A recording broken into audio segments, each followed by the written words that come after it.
Dropping dimes.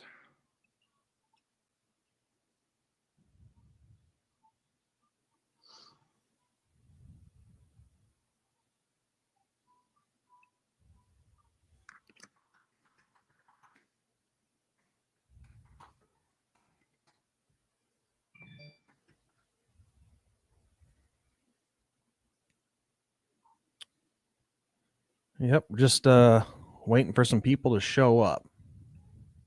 Got one in here at the moment, it looks like. Yeah, but his comment was like 26 minutes ago. So who knows if he's yeah. I see what you're saying. Yeah, 5:34. Yeah. Dude's probably having supper.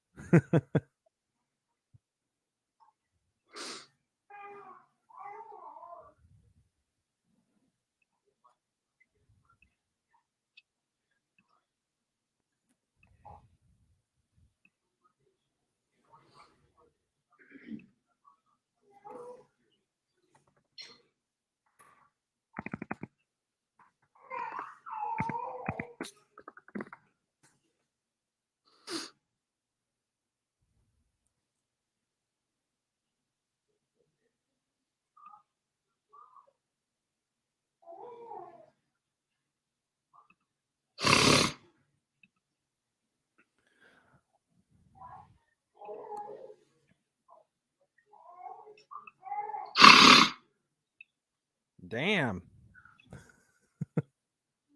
We got one person in here. And the first thing I hear is your congestion. No.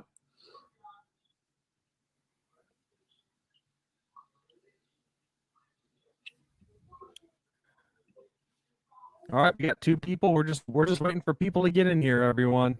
So show will start soon. Well, I should say we'll take the overlay off and we'll start talking.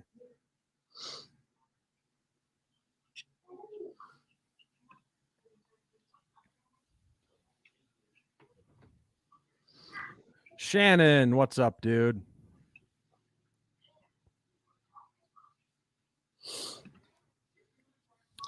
Yeah, so we should be going live not only on our YouTube channel, but on Twitter as well. And I didn't see anything on our Twitter page, but maybe it only appears to the followers. I don't know.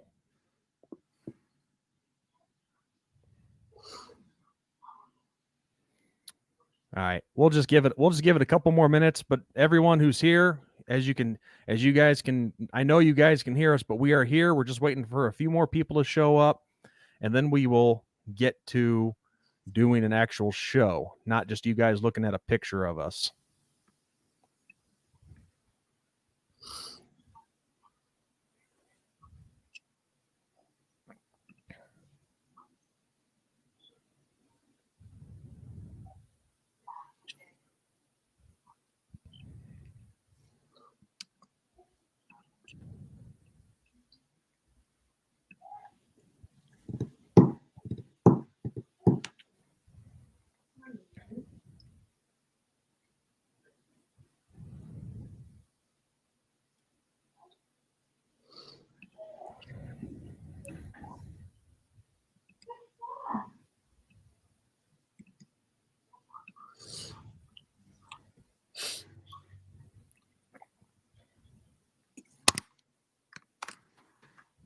It's actually good to take a couple minutes, work out any kinks that might, need to be taken care of.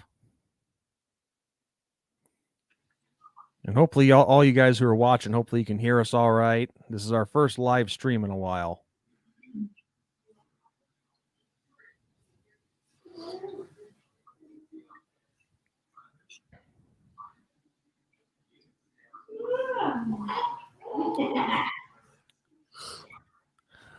All right, I think that's good. We got a few people in here, so let's rock and roll.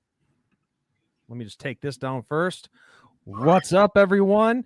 Now, before we get to talking some rankings in college football, let's start the stream out the right way.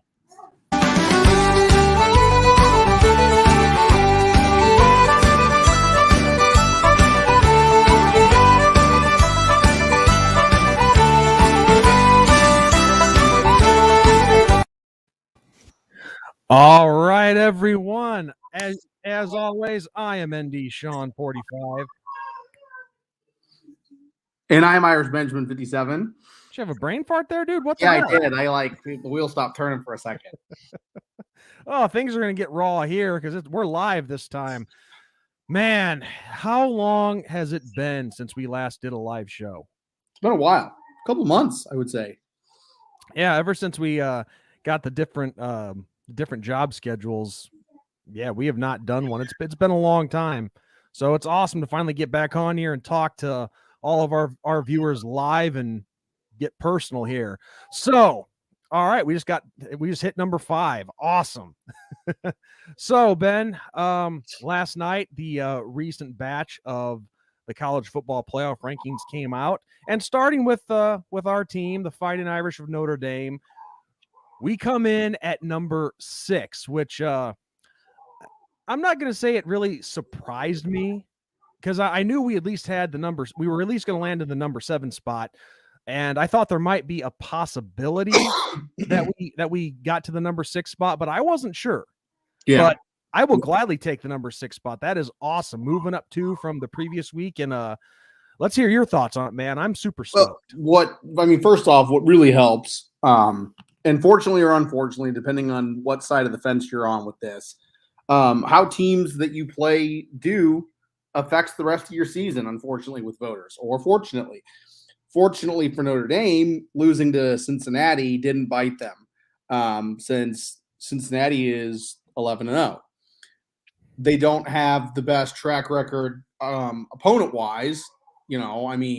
Murray State, Miami of Ohio, Indiana, Notre Dame, Temple, UCF, Navy, Tulane, Tulsa, on and on and on. Most teams are average to below average, but Indiana and Notre Dame aren't slouches. So that, I think, helped the Fighting Irish be up above Oklahoma State, Baylor, and even Oklahoma. So, and Oklahoma fans, they're kind of grumbling because Oklahoma's 10-1 and they're in the 10 spot right now. Which that's pretty rough. They have 2 teams ahead of them with Baylor and Mississippi, or Ole Miss, with 2 losses, and they got 1, which is nuts. But yeah, no, I think it's fair.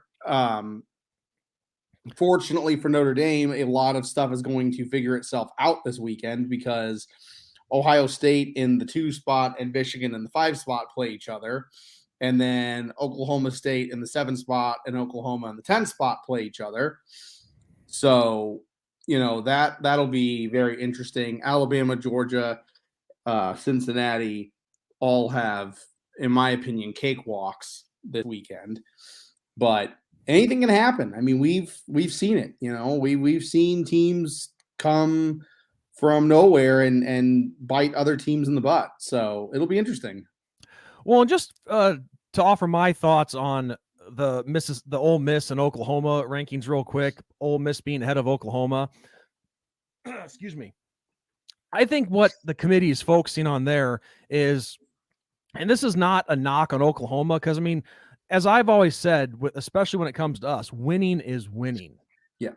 But I think what the committee is looking at there is Oklahoma, until they played Baylor, prior to that, they were living dangerously in a lot of the games that they played. And even though Ole Miss has 2 losses, they've been pretty consistent, and I think that's really what the committee was focusing on. So is it fair? Probably not, but well, and I'm not trying to sound harsh or anything, but as we know, life isn't fair. There's been a couple seasons, and one of these is going all the way back to the BCS era, but we've had a couple seasons where we've won 10 games and have been left out of the major bowl picture. So it's really no different in this scenario. Yeah. But no, this past weekend we definitely had a lot of chaos. I'll tell you this much. I was not expecting Ohio State to just steamroll Michigan State the way that they did. I expected that to be more of a game. Yeah, and Michigan State plummeted because of that. Yes. And people probably think I'm crazy why are you surprised by that, Sean? Well, maybe there's some things that I don't know. Obviously, I don't know everything, but I did expect more of a game in that one. But then later that night, Utah coming into their matchup with Oregon and taking care of business. I mean, they just steamrolled the Ducks as well. And the Ducks also plummeted very far as well, down to the 11th spot.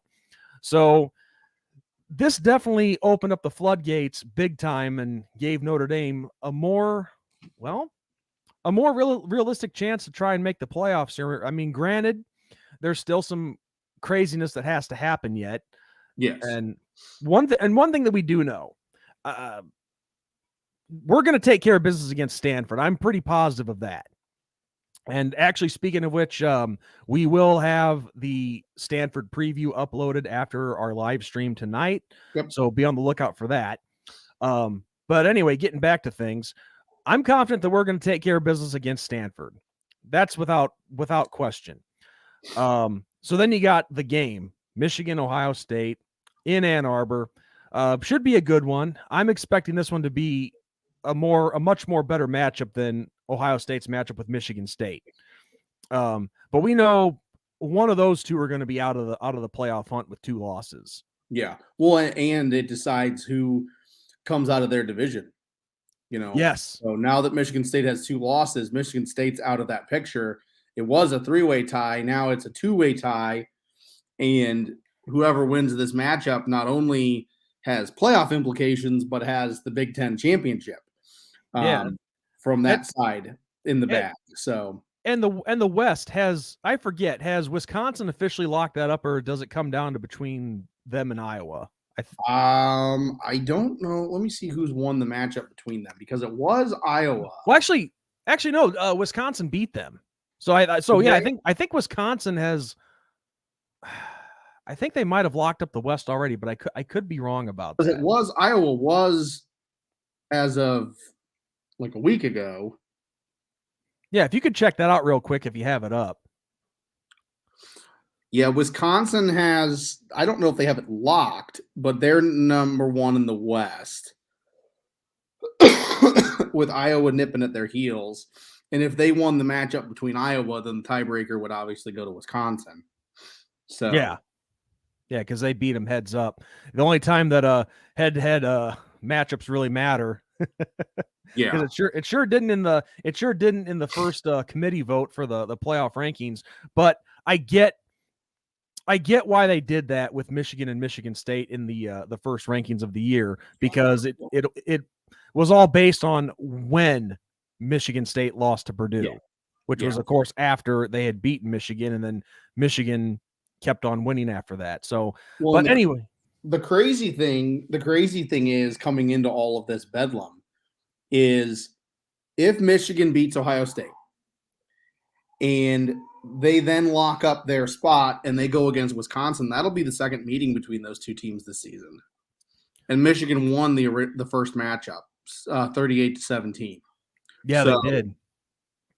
So we could potentially have 3, maybe even 4 matchups in conference title games of rematches from the season, which is just nuts. That would be insane to say the least. But coming from the Notre Dame perspective, this is the time of the year where Notre Dame fans start having to figure out who they want to root for in these matchups, because it affects Notre Dame. So to me, in all honesty, what you need to have happen is you almost need Ohio State to beat Michigan in that game. And then you need Baylor or Oklahoma to beat Oklahoma State. And then Baylor to beat Oklahoma in the championship. And then, I mean, it's just, the scenarios are crazy. Well, I do know, obviously, that we know the first one, like you said. Ohio State needs to beat Michigan, which myself personally, I think they will. Ohio State is a pretty good team, but I was talking to my buddy Magnum last night, and I didn't realize this, but Ohio State, if you look at the stats, they have the worst pass defense in the country. They are 130, ranked 130 out of 130. I don't know if you knew that or not. I didn't even know that. No, that's crazy. But of course, when you're putting up points left and right, you're not thinking about how they're doing defensively necessarily, and that may sound crazy, but it's just a fact. Well, and see, it works out against lesser. We've talked about this with Notre Dame. You can do stuff like that against lesser opponents, but when you go up against Georgia or Alabama or Cincinnati or Michigan or even Notre Dame, for that matter, it's going to bite you. So that's interesting. And going up against Michigan will be, in my opinion, the second best team that they'll play all season, other than who's in the playoffs. Yeah. So it'll be interesting to see what happens with Michigan behind enemy lines. Oh yes, that's gonna be. But let me propose this question to you, Sean, and see what you think. Shoot. So let's say, let's play devil's advocate here. Georgia, Alabama, and also this question goes to anybody who happens to be watching us. Yes, Georgia and Alabama went out. They go right now. I mean, the SEC title game is locked. Okay, it's Georgia and Alabama. We know it. No matter what happens this weekend with Georgia and Georgia Tech, and I don't even know who Alabama's playing this weekend. It's Iron Bowl. The Iron Bowl against Auburn. No matter what happens, these two teams are in the SEC championship. Now, I would like to think that both teams win. Auburn has played spoiler in the past, and plays Alabama pretty tough. But I like to think that they win out. If, let's say hypothetically, not that I want it to happen, but let's just say hypothetically that Georgia loses a very, very close game, like 3-point loss to Alabama in the SEC championship. Do you see Georgia and Alabama both making the playoffs still? That's another thing that Magnum and I were talking about. Let's say it like this. Let's say that it is like a 10-9 victory for Alabama in that game. Let's just say that. Okay. Do you see a 1-loss Georgia and a 1-loss Alabama make the playoffs? In that scenario, yes. You would have to keep them both in, because Georgia's not going to fall out because they lost to the second ranked team, and you're not going. Obviously, Alabama beat the number 1 team, so maybe they switch spots. I mean, Alabama would stay. Obviously, Alabama would stay. So it would be they would both stay, but there would be a change in the rankings. However you want to order that. Like maybe you move up. Let's see. Alabama is currently in the 3 hole. Yeah. Yes, they're in the 3 hole. Maybe what would happen then is, maybe you put Ohio State in the 1 hole, Georgia in the 2, and then I don't know. I don't know how you would shuffle those playoff rankings then, but both teams would stay. It's just a matter of where you put them. But I don't know. Would that be enough to drop Georgia from the number 1 ranking? I mean, it would drop them from the number 1. I don't think they would drop out of the playoff picture. I want to say this might sound absurd, but I'd like to think maybe Ohio State and Georgia just swap spots at that point. Maybe and I guess Alabama and Cincinnati just stay put. It sounds crazy, but I don't know if you could really put Alabama above Ohio State in that scenario. That's a tough call. Do I think they both stay in? Yes, but how you rank them would be the tricky part, at least for me. Yeah, it'd be interesting to see what happens. But yeah, I mean, got a lot of bedlam coming these next couple days. I mean, it's heating up, and people forget that Cincinnati still has to play Houston, and Houston's got 1 loss, and they're pretty far down in the rankings. Houston's at the 24 spot, but they're 10-1 as a football team. So, I mean, that's kind of an interesting matchup. Well, and Cincinnati, people like to give us crap for the close calls we've had against opponents this year that we probably shouldn't have.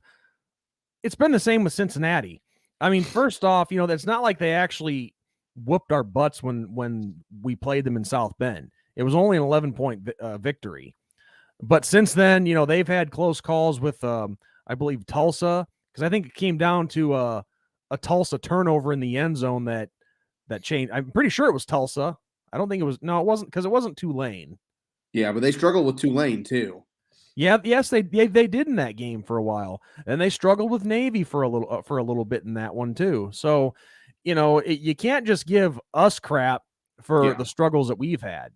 Yeah, I mean, and if we're talking about struggles, I mean, Alabama struggled this year too. They struggle with Florida, who's now 4-4, something like that. No, they're not 4. Are you talking conference record or overall? Conference, I think it is. But yeah, I mean, they just fired their head coach, and then they struggled with Arkansas.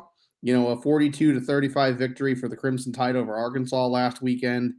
I mean, so people got to remember, teams struggle. I mean, it happens. Football is one of those games that you struggle in, and currently, really, Georgia's the only team in the country, in my opinion, that hasn't really struggled. I mean, they had their heavyweight tilt with Clemson in the beginning of the season, but ever since that Clemson game happened, Georgia's been all systems go, clicking on all cylinders and all that. So, well, and also in Magnum and I's conversation that we had, Georgia has also gotten back some key players, especially in the receiving core, which will definitely make a difference going forward, and it already has made a difference.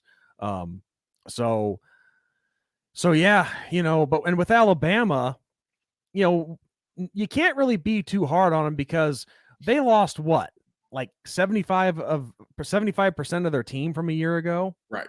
So you knew there was going to be a little step back. Right. But again, that they're a team that reloads, they don't rebuild. And they've still been playing some pretty decent football. They've had some close calls, but they've still been getting it done. And that says a lot about the kind of recruiting that Nick Saban has done down there. He's done a great job. And I bet, probably next year when they come out and they have themselves all sorted out and whatnot, they'll probably be extremely dominant again, like we've seen in recent history. So that's just how college football works. Yeah, the factory that is Alabama football doesn't stop. That's for sure. Exactly. But, and people are calling our season, quote unquote, a rebuild. And I'll say this, and I said this actually in the I think it was the last video or the video before.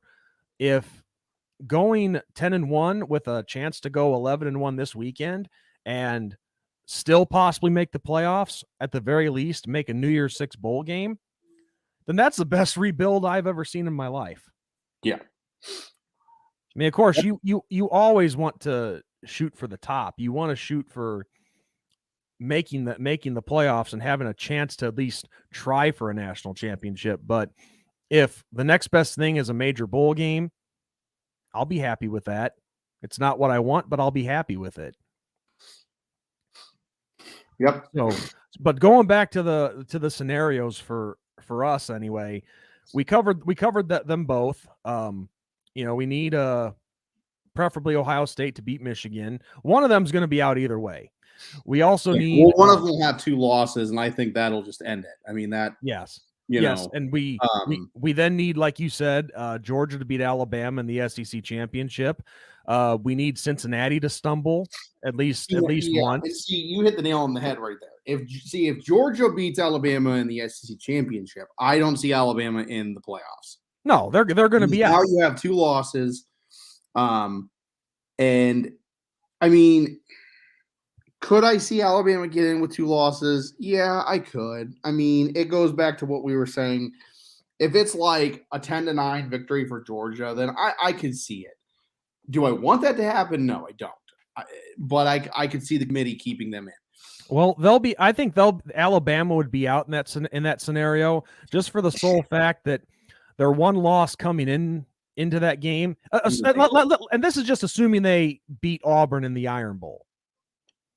But their only loss coming into the SEC championship would be to an unranked Texas A&M team on the road. Right. So that's excuse me. That is, they wouldn't get in on that based on that alone. But the other scenario, and this one is kind of difficult, but I know we touched on it already a little bit, but really we need whoever wins the Big 12 championship, we need that Big 12 champion to be a 2-loss team. Because right now it could be Baylor, because pretty much whoever wins between Oklahoma State and Oklahoma this weekend, in Bedlam, as they call it, they will have 2 losses, and then they will drop out, because Baylor is a lock currently for the Big 12 championship. Yeah, because we gotta remember they don't have divisions. As long as Baylor wins their game this weekend, let's see who they're playing. I don't even know. They're good. So they win their game. They got Texas Tech. So I mean, and that should be a victory for them. But yeah, they win their game, they're in, and then it's whoever wins between Oklahoma and Oklahoma State gets that other berth for that. And then if Baylor beats either of them, then they have 2 losses. But the crazy thing is, if it's Oklahoma, as we said in our video, our recap of the Georgia Tech game, if Oklahoma and Baylor go, that's second meeting between them again in their championship. Yeah. So, and I just talk about the Big 12 here because that committee right now, they are very high on the Oklahoma State Cowboys. And I'm not saying that the Oklahoma State Cowboys don't deserve any love. Of course they do. They've been playing very well. Yeah. Well, and to me, if Oklahoma State runs it, if they beat Oklahoma in Bedlam and then they go to the championship and they beat Baylor, I could see them in the playoffs. They could jump us, yes. So because their loss, who is Oklahoma State's only loss? Let's see.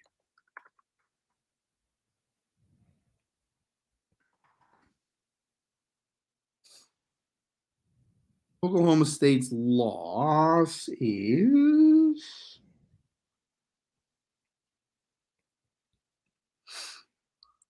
I think it's taking forever to load.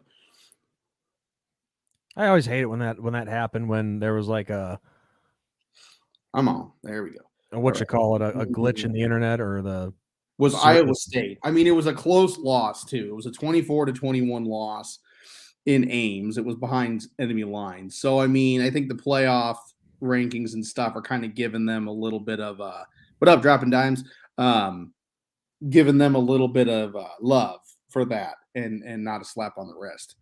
So yeah, I mean, it'll be really interesting to see what happens. And like I said, Cincinnati still has to play Houston. And Cincinnati's had some close games, and I think Houston will play them tough. Oh, and real quick, hey, dropping dimes, what's up? Yeah, we saw you were the first one here to comment, dude. Welcome back. I mean, and there's a couple teams towards the bottom of the top 25 that nobody's talking about.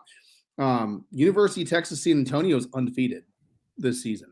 San Diego State's got 1 loss. Houston's got 1 loss, and they're at the very bottom of the polls. Houston's at 24. Texas San Antonio's at 22, and then 21 is San Diego State at a 10-1 record. So there are some teams out there that can play spoiler for some of these bigger teams if need be. So it's going to be interesting. Oh yeah, and of course, I'm not trying to sound like a jerk here, but Texas San Antonio and San Diego State, yeah, they can play spoiler, but who exactly left do they have on their schedules to play spoiler with? Yeah, I mean, I don't know championship-wise who those guys would be going against.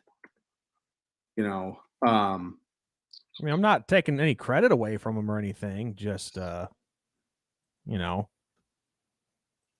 like really, what difference could they make right now? Yeah, this late in the season. But yeah, I'm just saying, like, in general. I mean, and going into bowl season, these are teams that they don't get. Yeah, dropping dimes. I mean, if you're a Notre Dame fan, then yeah, I mean, that's we definitely need that. Yeah, we were talking about that before you got back. So yeah, no, we're we would definitely be Baylor fans in that scenario. Yeah. But yeah, it's the playoffs is crazy. I mean, this year there's a lot of teams that, there's no real clear cut favorite. I mean, Georgia, I think, is the only team that really looks like they deserve the number one spot. Everybody else, it's like, well, they're pretty much, in my opinion, the Bulldogs. They are pretty much the only lock for the playoffs right now. I think those. That's what I'm getting. That's what I'm saying. That's what I'm getting at. Yeah, if you want to get technical, I mean, yeah, you could probably say Ohio State too, but as we said, they have a tough matchup with Michigan. Cincinnati, like you said already, as we pointed out a couple times, actually, they could stumble in one of these last two games because you can't just completely discredit East Carolina, who they play this weekend, and then you still have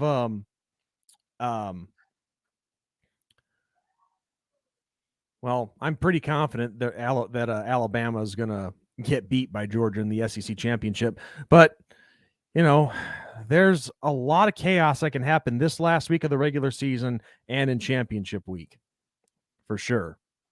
Yeah.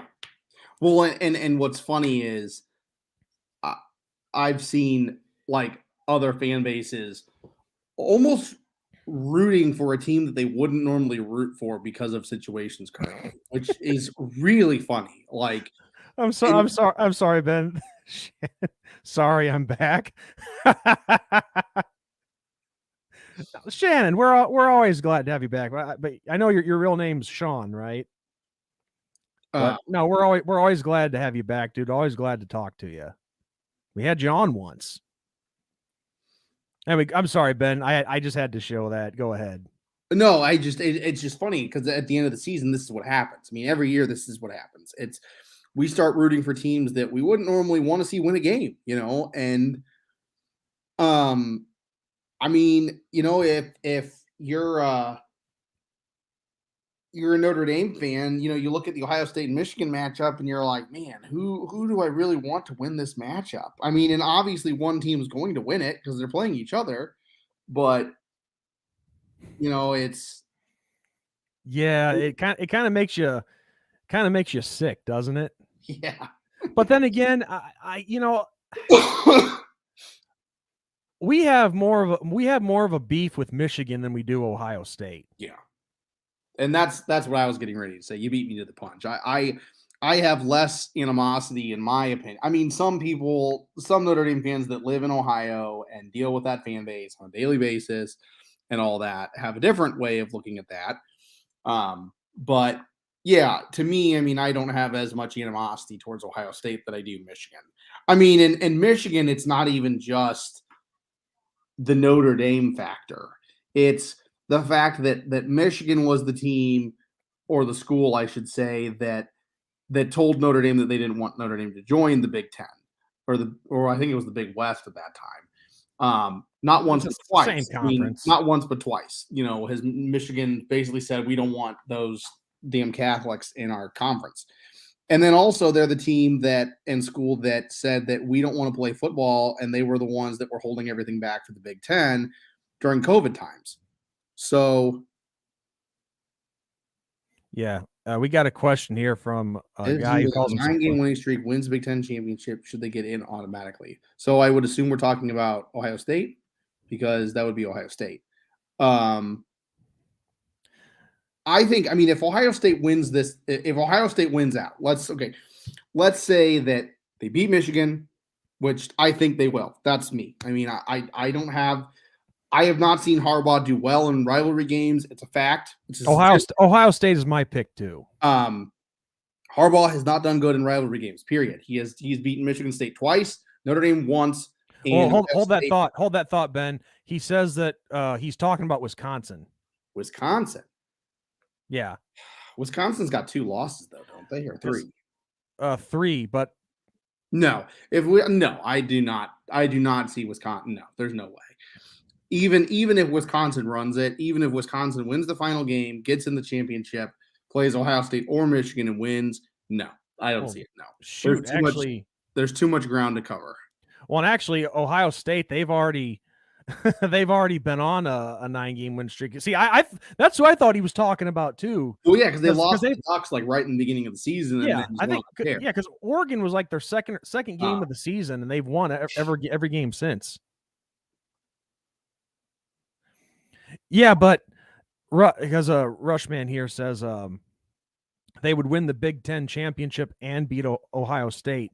Yeah, but I mean, you have 3 losses. that's and that's the thing. I mean, if you're going by like, because you're obviously going by strength, like strength of schedule and all that. Okay.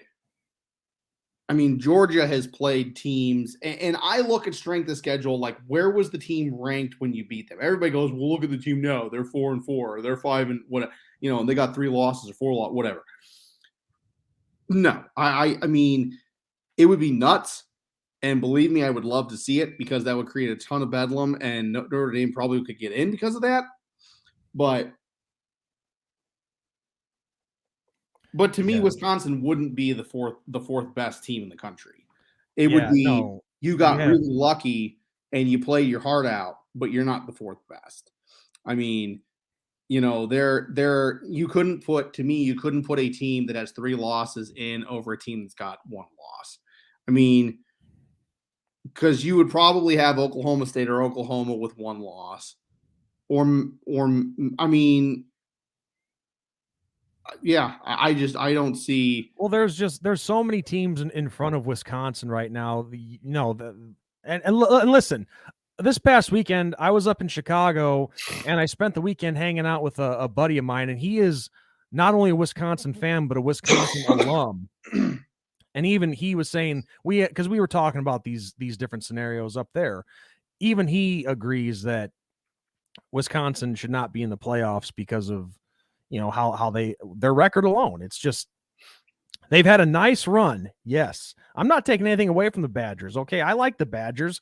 Hell, I've been to a game at Camp Randall. Yeah, I respect them, but I don't see the 3 losses getting them in. I mean, and you also got to look at like who the losses are to. Notre Dame's 1, which isn't bad. I mean, it's Notre Dame. Notre Dame's got a 1 loss on their schedule to Cincinnati, but and he says here. Go ahead. I'm sorry. He then says, so beating Ohio State and a 9-game win streak, this isn't the team that played Notre Dame. No, I agree. I absolutely agree. This is the Wisconsin team that we're seeing now is miles ahead of the Wisconsin team that we saw back in September. I'm not taking anything away from them, but they've lost 3 times. You can't. And the teams that they've lost to. See, the thing that the thing of it is, the teams that they've lost to, 2 good ones they've lost to. I mean, Notre Dame and Michigan, both are in the top 10. I'll give it to you. But to me, it's the way they lost. Notre Dame was a 41-13 loss, and Michigan was a 38-17 loss. Now, if it was like, they lost 41-38 against Notre Dame, that's a little different. And same with Michigan. If it was like 38-35 Michigan, then then it's like luck of the draw and all that. And I will say this. Their the first game of the season against Penn State, that does not reflect poorly on Wisconsin, because that was actually a fun game to watch for me. That was that could have gone either way. Penn State, Wisconsin, either or. It doesn't matter. So that loss for Wisconsin doesn't hurt them, but the other 2 certainly do. Right, and then you have a close game, a close win with Army, and you have a close win against Nebraska. So, and he also wants to ask, but this is a different team. Have you seen Braylon Allen? He's just 17. Yeah, I watched the game with my buddy against Nebraska. Early enrollee freshman. This is what we're talking about, Rushman. Though, see, this is my issue with college football currently. Okay, you're right. This would never happen in college hoops because of the field, because they have such a big playoff pool of teams. If we had like an 8-team or a 12-team playoff,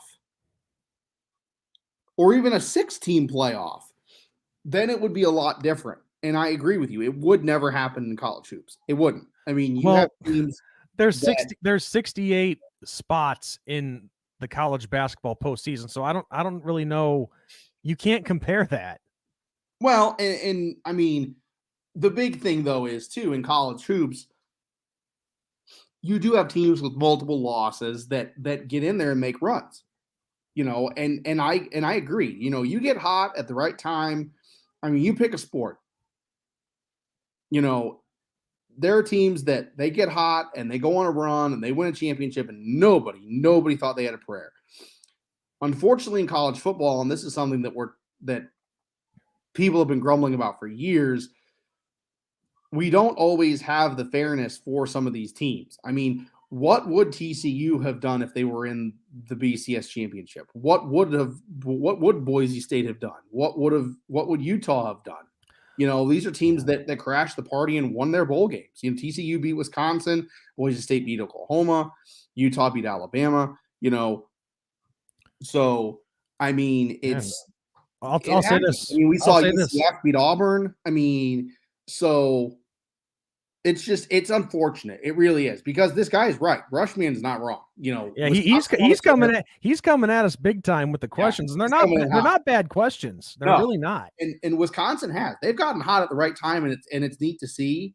And I mean, it would be an awesome end to their season to see, them beat Minnesota in their rivalry game with them, and then go to the Big Ten championship and beat either Michigan or Ohio State, which would be nuts.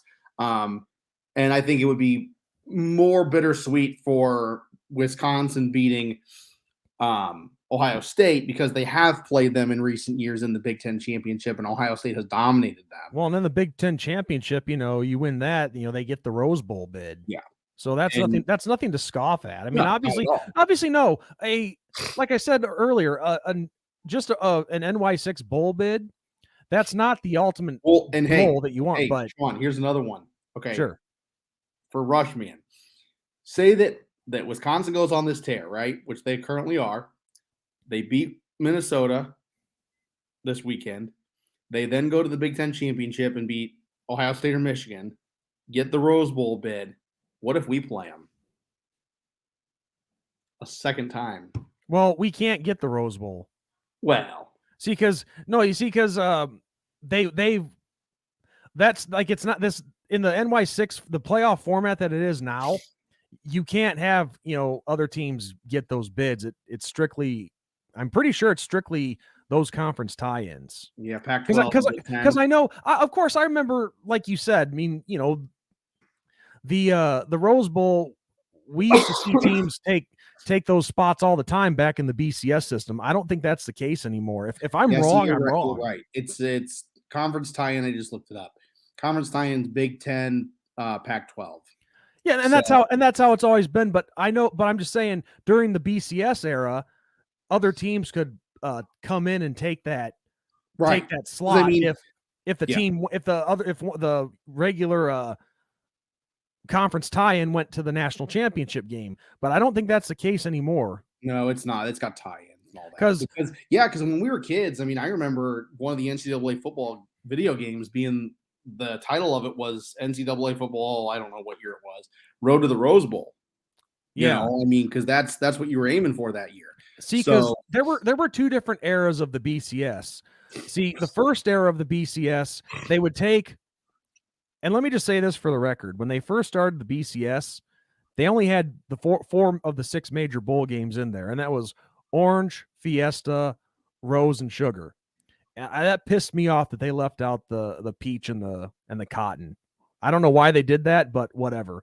But the way it started out was of those 4 major bowl games, one of them would serve as the national championship. And then later on, they added a separate national championship game, and then you had the 4 major bowls. You see what I'm saying? Yeah. So there were two different eras of the BCS. But anyway, so for Notre Dame, if that's all we get this year is just an NY6 bowl bid, it's either the Fiesta or the Peach, because those are the only two games that left over that are at large versus at large. So, but yeah, no. To finish with Rushman's comments here, he said, think about this. We played you. Even then, our quarterback melted down. Yes, that until that fourth quarter, it was a close game, and then obviously it was the Chris Tyree kickoff return for a touchdown that completely changed the momentum. Graham Mertz, he really struggled after that. We don't deny that. Yeah. Well, and the Utah comment that he made, Utah, like Wisconsin, is better than Yeah, their let me record bring that up. shows. They are. Utah is a better team than their record shows. And they're on a hot streak too. They are heating up at the right time. And Utah is one of those teams that they are always pretty darn solid. I mean, it doesn't matter the year. They play teams hard. Because their last loss was to San Diego State. And that was in September. So 1, 2, 3, 4, 5, 6, 7, 8, 9. So they're on an 8-game winning streak. Utah is. So well, I was wrong about one thing. Those teams like San Diego State being ranked in near the bottom of the top 25, they can definitely make a difference, and they did. Obviously, that proves it earlier on in the season they did. But yeah, I mean, so like I said, Utah, they're a dangerous team, and they're a lot better than their record shows them. So it'll be interesting to see what happens. I mean, they got Colorado this weekend, and then obviously championship, because Utah is locked into that championship. It's now being decided in the other division between, I do believe it's Oregon and who is the other? I think Arizona State, isn't it? Arizona State's in Utah's division. Oh, duh. Hold on. Football Steam real quick. Well, also, I'm going to bring this up. Andrew Harris, he's been a regular viewer of ours for a while now. He says, hey, Sean and Ben, love your channel. Regardless if we make the college football playoff or not, Notre Dame has had a great season, and as an Irish fan, I enjoyed the season. Go Irish, baby, and happy Thanksgiving. Andrew, same to you, man. Thank you for your support of our show, and just hopefully we can grow it so it becomes better for you guys. So it's Oregon and Oregon State. Okay, and that's going to be their civil war. Is going to decide who comes out of the North Division to face Utah. Because if Oregon loses to Oregon State, then they both go to they both would go to 6-3 for their conference, and then obviously the tiebreaker would go to Oregon State since they would beat Oregon if in that scenario. So they would play Utah. So yeah, that's crazy to think about that Oregon State could be in the Pac-12 championship. That'd be crazy. Yeah. And honestly, I would like to see them beat Oregon, in my opinion. That'd be amazing for sure. That'd be really cool. So Damian Blue said, Damian Blue into that game on Saturday night.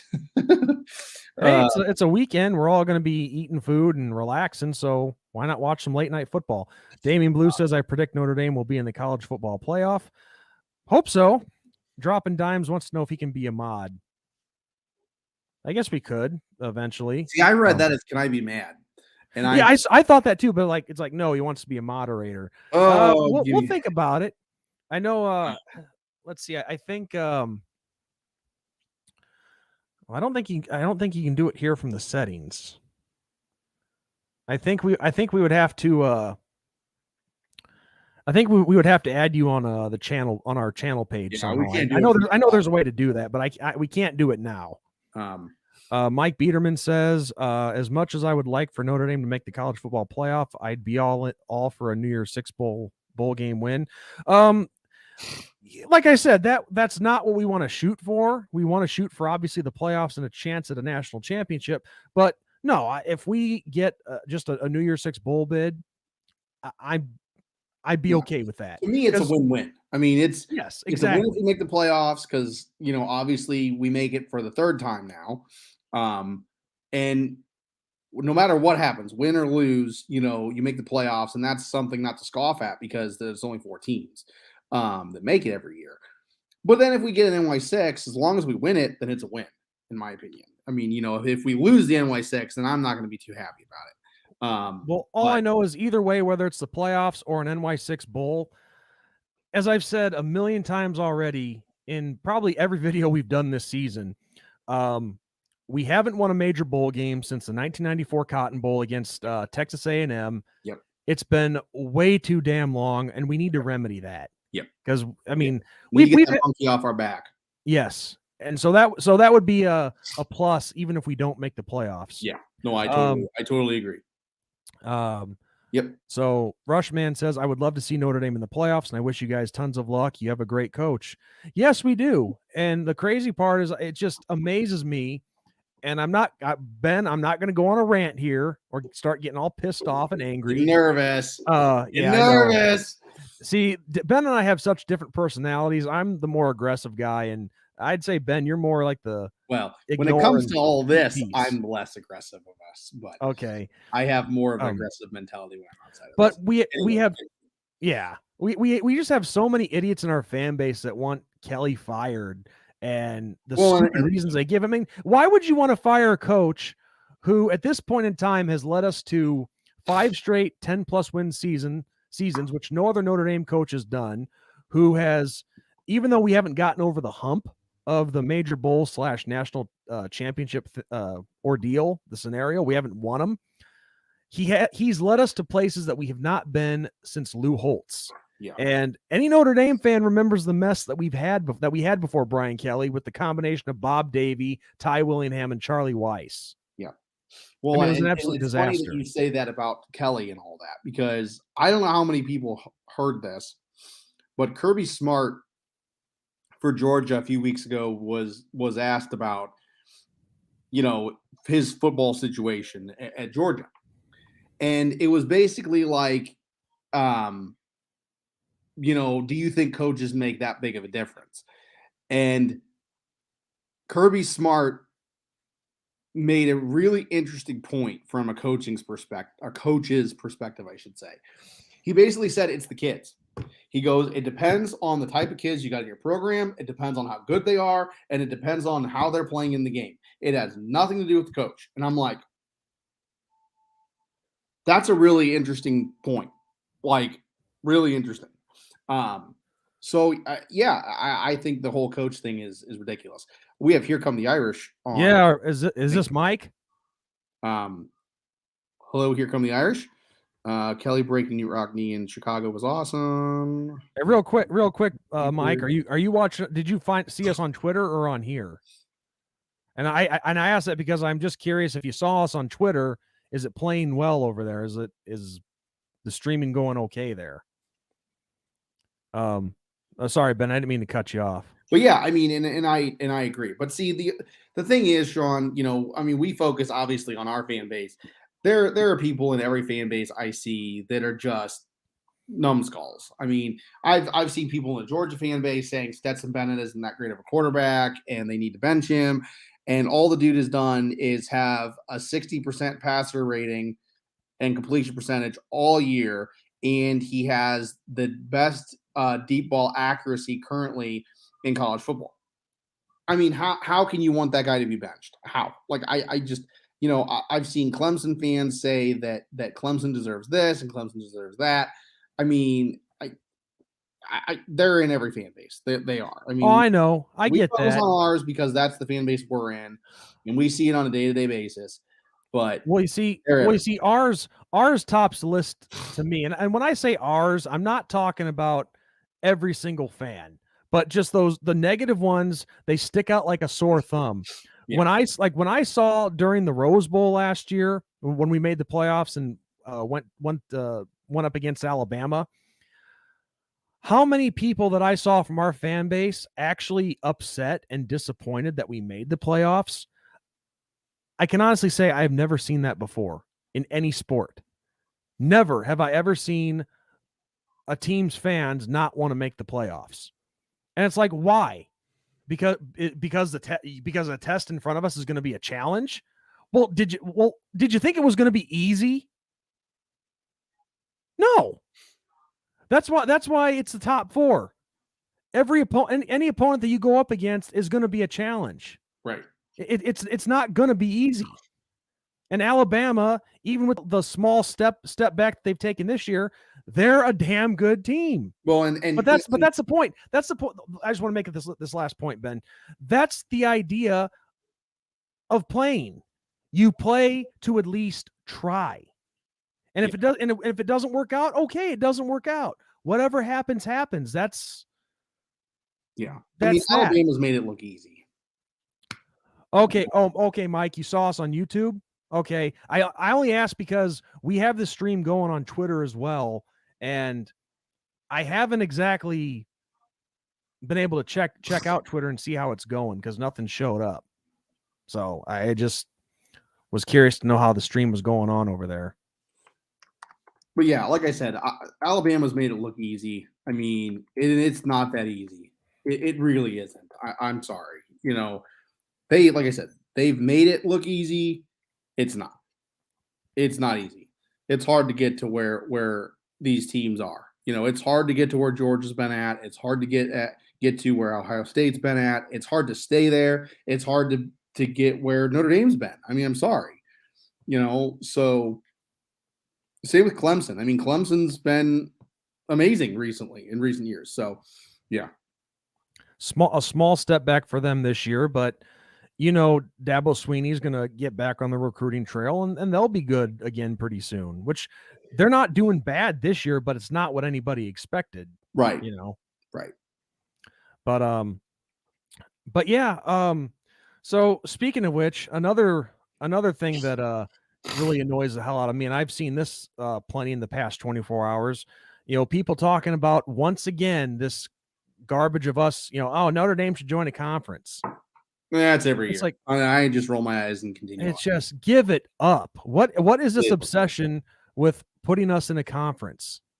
I mean, and I just, and by the way, we're at the counter shows that we have 10 people watching. I think that's a record for us, isn't it, Ben? Yeah. And who knows, there could be more. I don't always think that counter is accurate, but whatever. But I just don't get this obsession with conferences. Yeah. Why do people want us in a conference? It so really is bad. To me, it's whatever. Yeah, whatever. And as I've said a million times, and I'll say it again,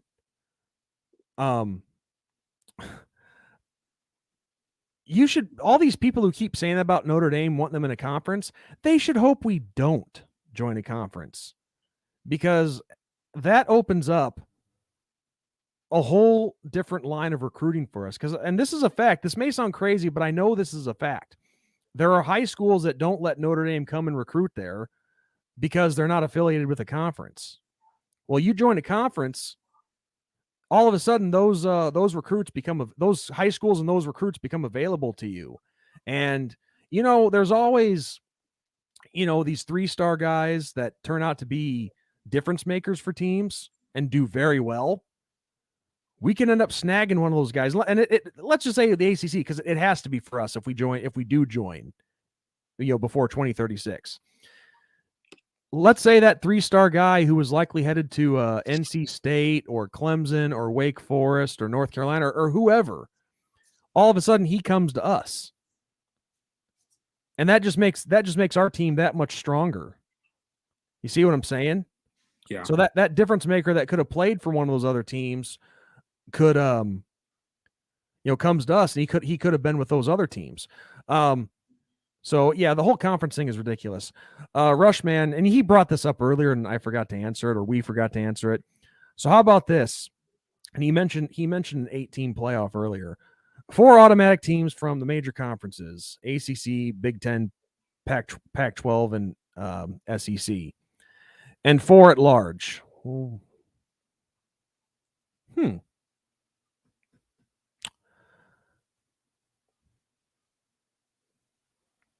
Well, actually, wouldn't it be there'd have to be 5 because it's the group of the Power 5. Yeah. So yeah, ACC, Big Ten, Pac-12, SEC. There's one he's leaving out. So 3. So it'd be 3 at large. The Big 12 is who he's leaving out. Yeah. Oh, that's right. Yeah, Big 12. And I mean, with the switch of power, then does the Big 12 stay as a Power 5? I don't know. Well, I mean, they did replace. I mean, you can't actually replace an Oklahoma and Texas, but they did bring in. They're going to be bringing in Houston, Cincinnati, Central Florida, and who was the other one? Because there was 4 that they brought in. Yeah, I don't remember. Yeah, I don't know. It's all crazy though. I mean, we're just gonna have to watch all these games. Well, we don't have to watch all the games, but you know what I'm saying. We're gonna have to see how these games play out. And he makes a great point here, and I've said this before too. What people don't understand is that college schedules are scheduled like 7 years in advance. This was probably a gauntlet at the time. Stay independent. Yeah, exactly.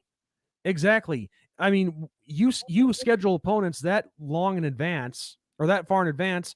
I mean, how are you supposed to know that they're gonna, that they're gonna fall? Nobody knows that. Right. Yep. Nope. I agree. Totally agree. Okay. Shannon says not with that win last week. Bama is not what they think they are. Okay.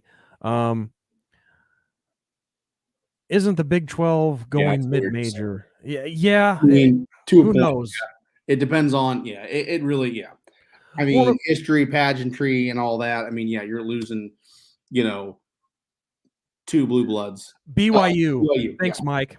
Yeah, BYU. And then I'm also hearing rumors that Boise State they might add potentially too, because from what I see, here's the thing. From what I'm hearing from our colleague Golden Blue dude, and if you guys haven't seen him yet, go check him out. He's a West Virginia fan who makes college football videos. He has ACC sources that he talks to, and of course he doesn't name them, and rightfully so. It's pretty much a fact that West Virginia is going to leave the Big 12 for the ACC, and it's just apparently it's just a matter of when. Right. So I think Boise State would be a good fill-in team for West Virginia in that scenario, because that's a team that has had some success. They're having a down year this year, but they're usually a team that does pretty well. Yeah, and them adding themselves into the ACC for other sports has big implications too. I mean, not just football. Yeah. So, I mean, basketball is one of the other more notable ones with Huggins as their head coach in that basketball program. I mean, they would be a very big opponent in the ACC. So, I could see this as a possibility. Texas, San Antonio in the Big 12.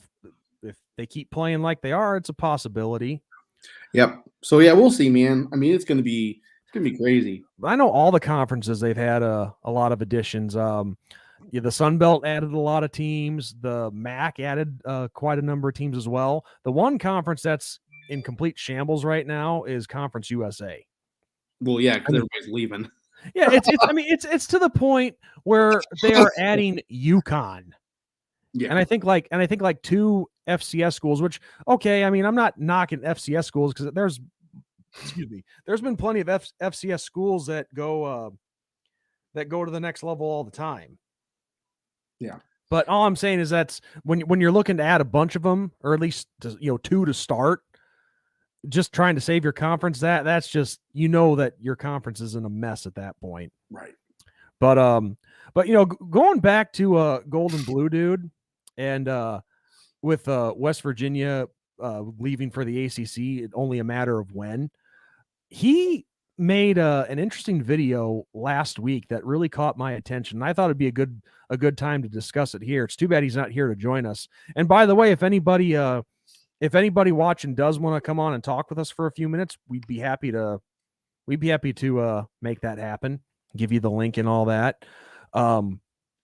But he has a friend Golden Blue Dude, that is, he has a friend who also has his own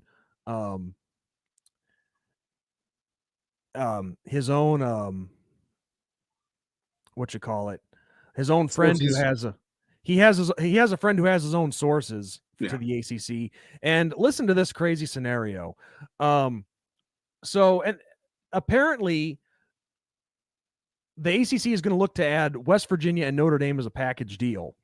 And what the ACC would do in that case is they would have 16 teams, but it wouldn't work with Notre Dame the way it would for the rest of the conference.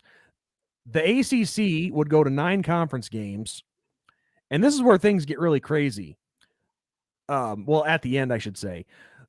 For starters, they would do away with the two divisions and go to 3 pods of 5. But Notre Dame would not be in one of those pods. They'd be separate from the pods. Each team would play 4 teams. They would play the 4 teams in their pods annually, and then 2 from each additional pod. So that's 4.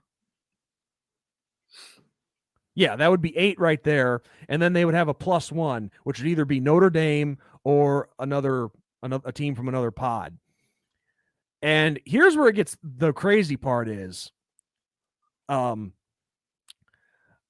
Notre Dame would play Navy annually still, and then they would do a rotation with either Stanford or USC. And the thing is, they wouldn't play both those teams in the same year. They would rotate, play USC one year, Stanford the other, and go home and away accordingly, right? Well, Notre Dame with Navy and then the rotation of those 2 schools, Stanford and USC, those 2 games would count as conference games for Notre Dame. And then they would play 2 teams from each of the 3 pods and a +1 as well. So they would play 9 conference games, but 2 of them would be against teams that aren't even in the ACC. So doesn't that sound crazy? That potential scenario? It would be nuts. Yeah. And he made this video last week. You guys can all check it out. You know, he's a good dude. We've had him on once before. But yeah, I'll just say this. Even as a Notre Dame fan, I don't like that. I don't think it's good. But in that scenario, I get why they'd be doing that, because they want to preserve the rivalry with USC, because we've been playing them since 1926 and they don't want to end it. And plus the rivalry with Navy for what they did for us during World War II. And then they also want to leave 3 slots open to play against, other opponents. But it's very crazy. I don't think that would happen, but I just wanted to throw that out there because it was that scenario when I first heard Golden Blue Dude break that down. It was crazy. So yeah, it would be monumental if that happens, and that's just a fact. So that just wouldn't. I don't see how you could do that and get away with it, because I mean, I would not like doing that. But anyway, I don't think that scenario would happen. I think that's just too crazy, but apparently that's what they're discussing in the ACC right now. So anyway, guys, Ben and I will be on for just a few more minutes here. Does anybody have a question or want to come on and talk with us real quick for a couple minutes? Because we do have to kind of wrap this up pretty quick, unfortunately.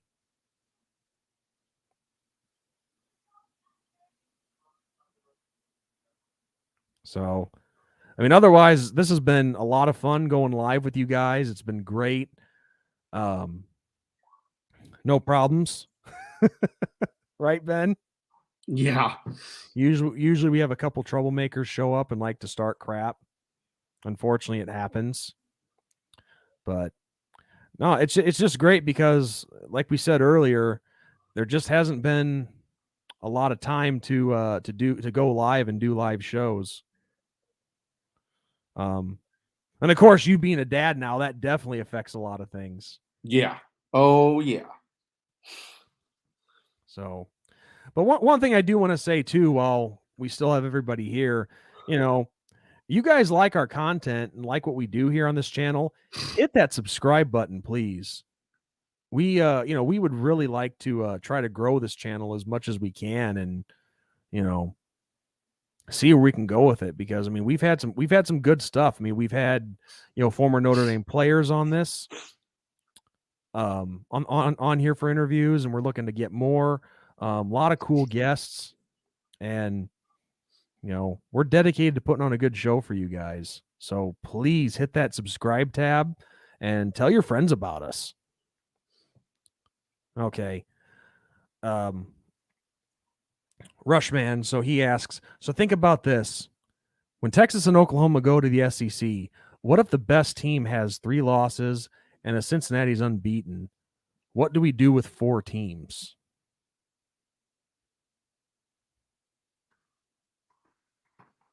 To me, it is,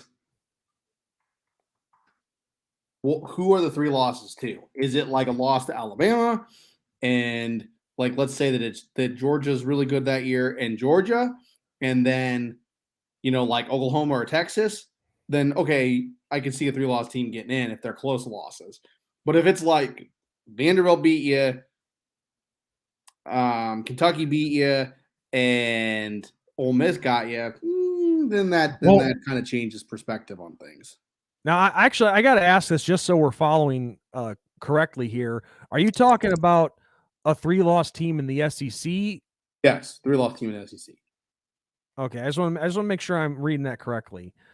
Well, still, no, you have 3 losses. Look, here's the way I see it. The only way a team with 3 losses can get into the playoffs is simply this: they expand the playoffs.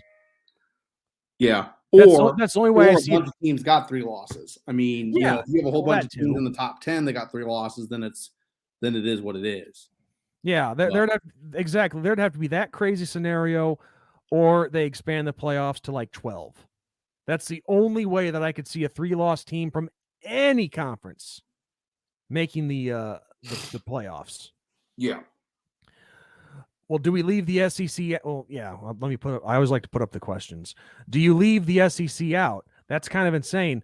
Well, in that scenario, yeah, you would.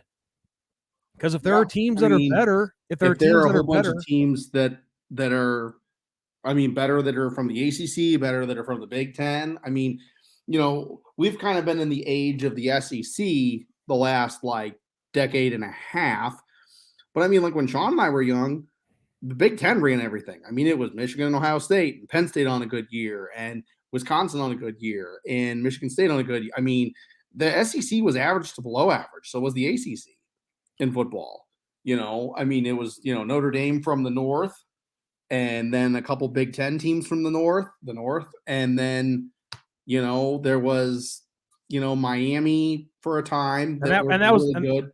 And Nebraska was pretty good. Oklahoma was pretty good. But I mean, for the most part, the Big Ten ran the show. So the SEC could go back. Do I think they will? Probably not, but they could. Well, also you got to remember too is the ACC. It was a different conference back then because the Big East still had a football conference. So you had Miami, West Virginia, Louisville. They were in the Big East. But yeah, so I mean, the landscape was definitely a lot different then than it was today. But the SEC is going to beat each other up, and then he says that's not fair, leaving the SEC out. Well, I hate saying this, I hate being crude, but that's their own problem. That's their own fault. Yeah. That's just how it works, especially with a 4-team playoff.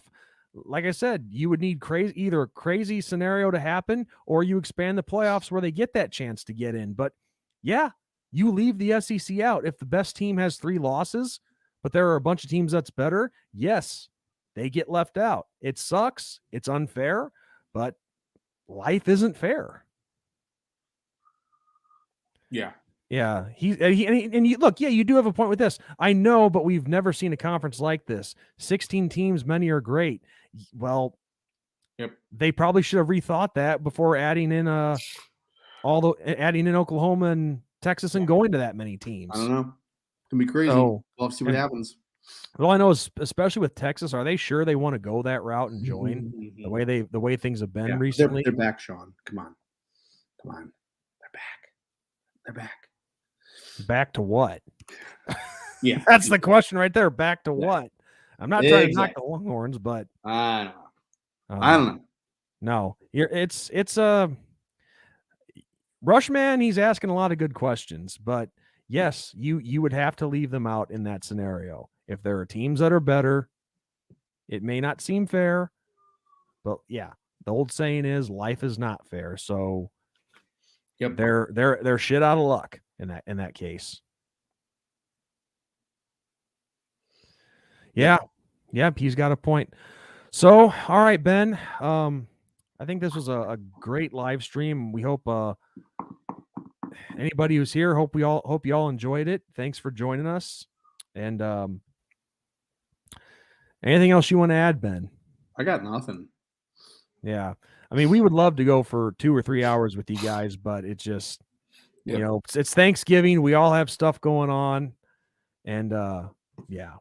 But it was great to see you guys live, and hopefully we can do this again sooner rather than later. So I guess we should end the stream the way we usually do.